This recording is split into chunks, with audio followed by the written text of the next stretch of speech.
Hello friends, आज मैं आपको essential conditions of a valid Hindu marriage, एक वैध हिंदू विवाह की आवश्यक शर्तें बढ़ाऊंगी। एक वैध हिंदू विवाह की आवश्यक शर्तें धारा 5 में बताई गई हैं। हालांकि लीला गुप्ता वर्सेस लक्ष्मी नारायण के केस में सुप्रीम कोर्ट ने कह दिया है कि ये सारी की सारी शर्तें मैंडेटरी नहीं हैं, सबका अपना अलग अलग प्रभाव है और इन सारी कंडीशंस को 100% अगर आप फॉलो नहीं भी कर रहे हैं तो कई बार हिंदू मैरिज जो है आपकी वैलिड हो जाएगी।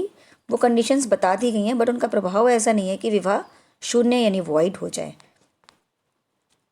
तो सबसे पहली शर्त क्या है कि दोनों पक्षकारों को हिंदू होना चाहिए। Both party should be Hindu.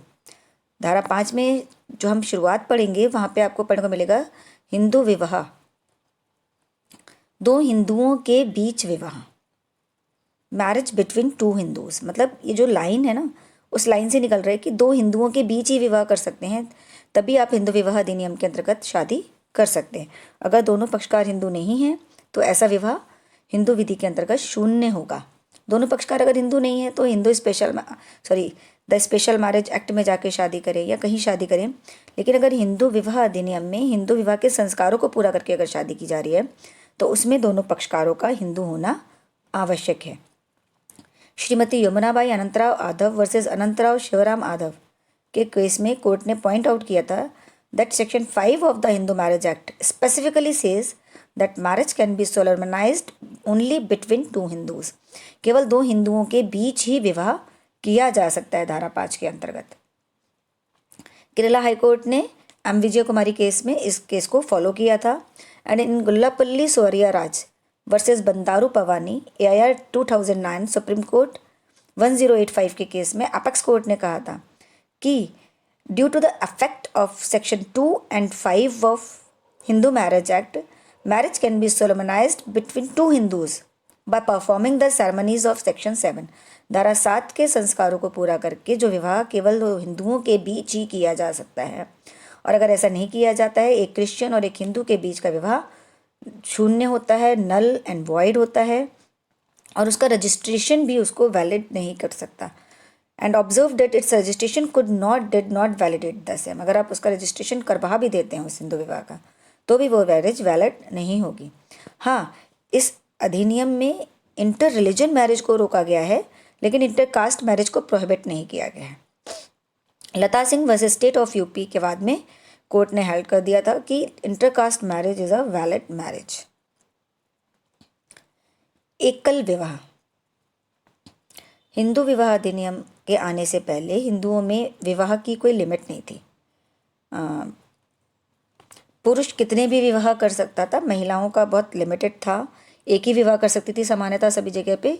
कुछ इंस्टेंसेस को छोड़ दे तो सब जगह महिलाओं के लिए केवल एक ही विवाह मान्य था, लेकिन एक पुरुष एट अ टाइम कितने भी विवाह कर सकता था, देयर इज़ नो लिमिट। तो धारा 5 ने क्या कह दिया, इसने द्वै विवाह या बहु विवाह को निषेधित कर दिया, प्रोहिबिट कर दिया। अब चाहे लड़का हो चाहे लड़की हो, पॉलीगैमी एंड पॉलिएंड्री दोनों चीज़ों को इसने समाप्त कर दिया। अगर जिस पार्टी की शादी हो रही है, शादी के वक्त उसका पति या पत्नी जीवित है तो उनका जो दूसरी शादी हो रही है वो विवाह शून्य मान लिया जाएगा, और यह धारा 17 में दंडनीय भी होगा और धारा 11 में शून्य होगा। इसके अलावा धारा 17 में विवाह का जो पक्षकार मेजर है या ऐसे लोग जो वहाँ शादी में कराने में अपना हाथ योगदान दे रहे हैं, उन लोगों को धारा 494 एंड 495 में दंड भी दिया जाएगा।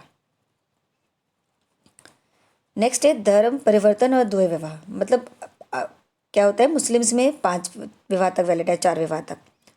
तो जो 4 विवाह मुस्लिम्स कर सकते हैं, तो हिंदू क्या करता है कि अपनी पत्नी को तलाक दिए बिना उसने दूसरा विवाह करा केवल इसलिए ताकि अपनी बीवी को बिना तलाक दिए वो दूसरी शादी कर सके।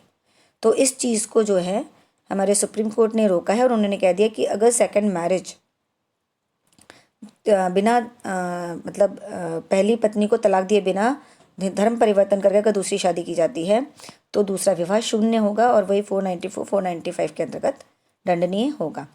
इसमें Sarla Mudgal versus union of India का केस है। ये बहुत इंपॉर्टेंट केस है, PCSJ तक में इसके ऊपर ऑब्जेक्टिव वगैरह में क्वेश्चन आते हैं। तो इसमें सुप्रीम कोर्ट ने स्पेसिफिकली कह दिया था कि अगर हिंदू विवाह अधिनियम के अंतर्गत हिंदू द्वारा मुस्लिम धर्म में परिवर्तन के बाद किया गया प्रत्येक विवाह द्विविवाह के कारण शून्य माना जाएगा और वो भारतीय दंड संहिता में दंडनीय भी होगा। It is punishable under the Indian penal code. Third point is mental capacity, जो 5(2) में बताई गई है। मेंटल कैपेसिटी मतलब कि पक्षकारों को विवाह के समय साउंड माइंड होना चाहिए, चित्त विकृत नहीं होना चाहिए, उन्हें मानसिक रूप से स्वस्थ होना चाहिए। मानसिक रूप से स्वस्थता के इसमें 3 प्रकार बताए गए हैं। पहला है, if a party is incapable of giving valid consent to it in consequence of unsoundness of mind, अगर व्यक्ति चित्त विकृति के परिणाम स्वरूप, मानसिक विकृति के परिणाम स्वरूप विधिमान्य स्वीकृति देने में असमर्थ है। दूसरा है, वो ऐसे मेंटल डिसऑर्डर से सफ़र कर रहा है या इस एक्सटेंट तक है कि वो स्वीकृति तो दे सकता है लेकिन वो शादी के अयोग्य है या मानसिक विकृति के परिणाम स्वरूप संतानोत्पत्ति के अयोग्य है। मतलब अगर आप मानसिक रूप से चित्त विकृत नहीं हैं और फिर भी संतान पैदा नहीं हो सकती, चाहे वो लड़का हो चाहे लड़की हो, अगर उसके तो शादी शून्य करणीय नहीं होगी। लेकिन अगर मानसिक विकृति के परिणाम स्वरूप बच्चा पैदा नहीं हो सकता तो शादी शून्य करणीय होती है, उसको धारा 5(2) में वो आ जाएगी। तीसरा पॉइंट है, या उससे उन्मत्तता का दौरा बार बार पड़ता हूँ। तो 3 पॉइंट हैं। पहला पॉइंट है कि वो मानसिक रूप से इस हद तक विकृत है कि वो विधिमान्य स्वीकृति नहीं दे सकता, स्वीकृति तो दे सकता है लेकिन वो विवाह के अयोग्य है या संतानोत्पत्ति के अयोग्य है क्योंकि वो मानसिक रूप से चित्त विकृत है, अनसाउंड माइंड है इसलिए। और तीसरा है, उसको उन्मत्तता के दौरे पड़ते हों, रिकरेंट अटैक्स ऑफ इंसैनिटी पड़ते हों, तो भी वो विवाह के अयोग्य होगा और वो मेंटल कैपेसिटी नहीं मानी जाएगी उसकी। और ऐसा विवाह जो होगा, जो दूसरी पार्टी है वो पार्टी उसको शून्य घोषित करवा सकती है। ये जितनी भी कैपेसिटी है वो शादी के वक्त की है, शादी से पहले या शादी के बाद जो हो रहा है उससे कोई फ़र्क नहीं पड़ रहा है।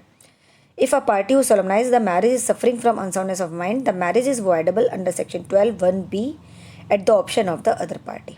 दूसरी पार्टी के ऑप्शन पे ऐसा विवाह 12(1)(b) में शून्य करणीय होगा। फोर्थ पॉइंट है, एज ऑफ द पार्टीज, दोनों पक्षकारों की एज। तो इस एज को क्या कर दिया गया, धारा 5(3) में बताया गया है कि आयु होनी चाहिए, दोनों पक्षकारों को मेज़र होना चाहिए। इसके लिए लड़की की एज 18 साल और लड़के की एज 21 साल रखी गई है। अगर इस का ब्रीच होता है इस कंडीशन का तो वो धारा 18(a) में पनिशमेंट मिलेगा, जो कि अब 2 साल और 1 लाख रुपए तक कर दिया गया है। 2 साल का रिग्रेस पनिशमेंट, कठोर कारावास और 1 लाख रुपए तक का जुर्माना मिल सकता है। और अगर इस जो कंडीशन है, इस कंडीशन का उल्लंघन में विवाह किया जाता है, यानी माइनर की मैरिज कर दी जाती है, तो that marriage is absolutely valid and वो कहीं ना वॉइड है ना वॉइडेबल है, वो पूरी तरह से वैलिड है। केवल और केवल जो मेजर पक्षकार है या जो लोग उस विवाह को करवा रहे हैं उनको दंड दिया जाएगा सेक्शन 18(a) में। तो हिंदू विवाह अधिनियम के अंतर्गत इसको कहीं पे भी शून्य घोषित नहीं किया गया, लेकिन the prohibition of child marriage act 2006, बाल विवाह प्रतिषेध अधिनियम 2006, जो कि एक केंद्रीय एक्ट है, केंद्रीय अधिनियम है, जो रिस्पेक्टिव ऑफ रिलीजन मतलब हिंदू मुस्लिम क्रिश्चियन सबके ऊपर लागू है, उसकी धारा 12 और 14 में इसको शून्य घोषित किया गया, यानी कुछ कंडीशंस में इसको शून्य घोषित किया गया है, कुछ कंडीशन में इसको वॉइडेबल घोषित किया गया है जो धारा 3 में बताई गई हैं।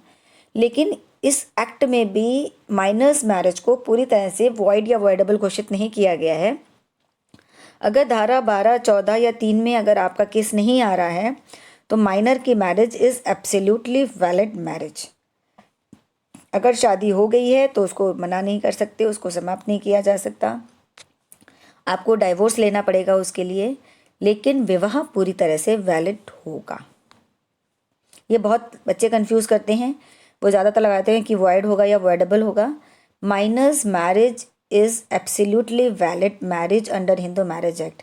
एक अवयस्क का विवाह हिंदू विवाह अधिनियम के अंतर्गत पूर्णतः मान्य है। इसको न शून्य घोषित किया गया है, न शून्य करणीय घोषित किया गया है। Prohibition of child marriage act में जाकर के ही केवल आप इसको शून्य या शून्य करणीय घोषित करवा सकते हैं। अगर PCSJ में ऑब्जेक्टिव क्वेश्चन में आपका ये क्वेश्चन आता है कि a marriage between 2 Hindus who is a minor is a valid marriage, voidable marriage, void marriage, तो आपको वैलिड मैरिज पे ही टिक करना है क्योंकि it is absolutely valid under Hindu marriage act. इसके बाद आता है marriage in prohibited degrees of relationship. प्रतिषिद्ध नातेदारी में जो शादियां की जाती हैं वो शादियां भी शून्य होती हैं जब तक कि आपके यहाँ कोई प्रथा ना हो जो ऐसी प्रोहिबिटेड डिग्री में आने वाले लोगों के बीच शादी को वैलिडेट करती हो। अगर आपके यहाँ प्रथा है तो वैलिड होगी, अगर आपके यहाँ प्रथा नहीं है तो ऐसा विवाह शून्य विवाह होगा। प्रोहिबिटेड डिग्री क्या है मैं आपको पहले के लेक्चर्स में पढ़ा चुकी हूँ, जब मैंने आपको डेफिनेशन क्लॉज में इसको बहुत डिटेल में पढ़ाया है। तो इस शर्त के उल्लंघन में किया गया विवाह जो है पूरी तरह से शून्य होता है जब तक कि आपके यहाँ कोई प्रथा ना हो, कोई कस्टम ना हो, तब तक ऐसा विवाह शून्य होता है।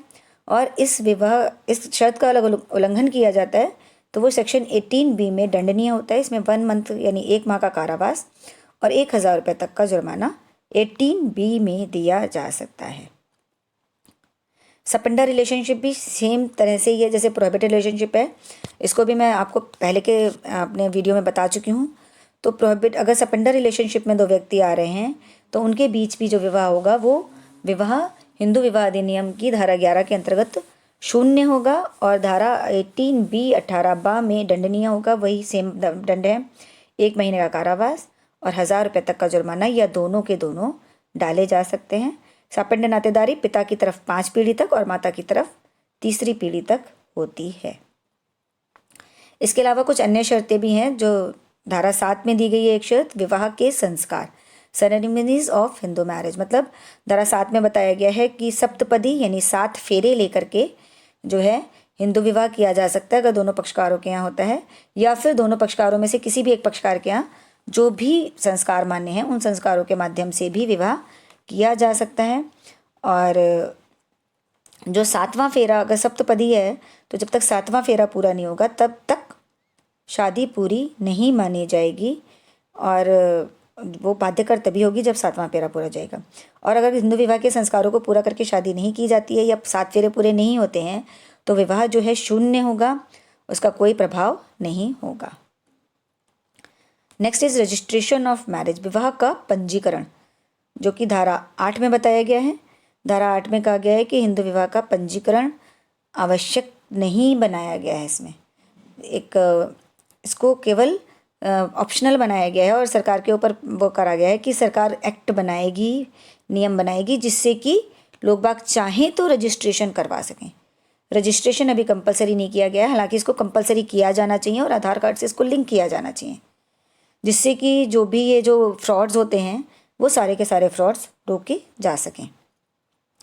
सीमा अवस्थी वर्सेस अश्विनी कुमार के केस में भी 2006 में सुप्रीम कोर्ट ने कहा था कि जितने भी रिलीजन है सब में विवाह का पंजीकरण आवश्यक किया जाना चाहिए, लेकिन आज तक इसको रजिस्ट्रेशन को कंपलसरी नहीं किया जा सका है। केवल कुछ राज्य हैं, महाराष्ट्र, कर्नाटका, हिमाचल प्रदेश, गुजरात, आंध्र प्रदेश, जहाँ पे इसको लागू किया गया है, लेकिन वहाँ पर भी अगर रजिस्ट्रेशन नहीं करवा रहे हैं तो विवाह शून्य वगैरह कुछ नहीं हो रहा है। विवाह पूरी तरह से वैलिड है। कुछ 500,000 रुपये का दंड डाला गया है, मतलब कुछ भी वहाँ पे कोई भी प्रॉब्लम नहीं होती है, शादी वैलिड रहती है अगर भी आप विवाह का रजिस्ट्रेशन नहीं कराते हैं। तो विवाह का रजिस्ट्रेशन कंपलसरी किया जाना चाहिए ताकि बहुत सारी चीज़ों को आप उसके थ्रू सुधार सकते हैं और बहुत सारी चीज़ें उसके थ्रू की जा सकती हैं जो रेगुलराइज की जा सकें। फ्रॉड्स रोका जा सकता है, मेंटेनेंस और LIC की पॉलिसीज़ का पेमेंट, बहुत सारी चीज़ों के बारे में अगर शादियों का रजिस्ट्रेशन कंपलसरी कर दिया जाए तो बहुत सारी चीज़ें जो हैं उससे एकदम से रेगुलराइज हो जाएंगी। एज ऑफ द पार्टीज़ एकदम से रेगुलराइज हो जाएगी, क्योंकि अगर माइनर होंगे तो रजिस्ट्रेशन के लिए आप जा ही नहीं पाएंगे, तो वो सारी चीज़ें एकदम रेगुलराइज हो जाएंगी। तो रजिस्ट्रेशन ऑफ मैरिज को कंपलसरी किया जाना चाहिए। सीमावस्थी बनाम अश्विनी कुमार के केस में भी कहा गया है, ये केस भी काफ़ी इंपॉर्टेंट है PCSJ के पॉइंट ऑफ व्यू से। सीमावस्थी बनाम अश्विनी कुमार। अगर आपको मेरा ये वीडियो पसंद आया है तो इसको लाइक और सब्सक्राइब कीजिए, और मेरे अदर वीडियोस के लिए आप मेरा यूट्यूब चैनल है लेक्सिया बाय डॉक्टर नूपुर गोयल, उसको सब्सक्राइब कर सकते हैं, उसको देख सकते हैं। और अगर आपका कोई प्रश्न है जो अभी भी अनुत्तरित रह गया है कि हिंदू विवाह की वैध शर्तें क्या होती हैं, तो उसके लिए आप इसके कमेंट बॉक्स में क्वेश्चन डाल सकते हैं, जिससे कि मैं आपको रिप्लाई में उसका जवाब दे सकती हूँ। तो ये बहुत अच्छे से याद रखिएगा कि धारा 5 में 5 आवश्यक शर्तें बताई गई हैं। हालांकि कुछ शर्तें धारा 7, 8 और उसकी जो शुरुआत से निकली है, इसलिए 8 शर्तें हो गई हैं इसके लिए आवश्यक हिंदू विवाह की, वैध हिंदू विवाह के लिए आवश्यक शर्तों में। लेकिन वैसे धारा 5 और 5 आवश्यक शर्तें, धारा 7 और 7 फेरे, तो 7 में संस्कारों को बताया गया। इस तरह से अगर आप याद रखेंगे तो आपको ये टॉपिक्स याद रह जाएंगे। थैंक यू, धन्यवाद।